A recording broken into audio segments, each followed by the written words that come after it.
what we call Afro Hair Care Learning and Skills. So we're going to talk about ourselves as individuals, we're going to talk about the industry, and then we're going to take Q&A, and then we want to understand about your aspirations. So what we're going to do, first of all, Derek is going to tell you his story and tell us how he got to where he's got to today. Right, guys, so good afternoon. I'm so happy to see you all here. This is a fantastic turnout.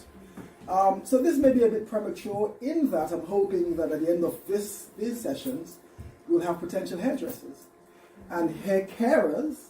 But we like to use the word well-being, the well-being of your hair. I think that's a new term now.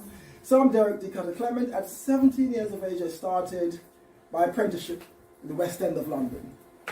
And it was in Mayfair, to be precise. Young man walked into the hairdressing salon, asked the owner to train me, and he trained me up until 5 years. I became a qualified hairdresser. And taught me and gave me a craft for the future. And it's lasted me for 35 years, up until today. And I'm hoping that perhaps you guys may probably adopt the same principle. You like? Is it done? Right, yeah. All right, so, this is much better.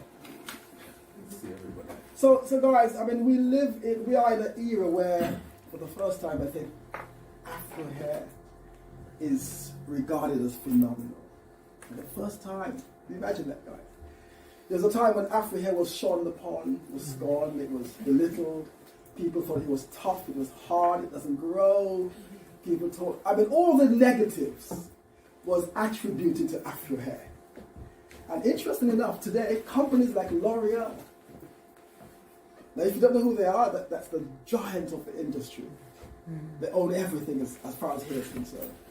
And L'Oreal said to us, indirectly, that there are 85,000 black salons in the UK, and they're not even getting 5% of that. Can you imagine that? As a young hairdresser, 17, I couldn't visualize a white company like L'Oreal showing interest. I'll tell you why I say this. Because all the black celebrities would go to what was then a shop called Vidal Sassoon. Now, Vidal Sassoon was a very prominent white salon back in the day. So while he had his famous salon on Bond Street, we had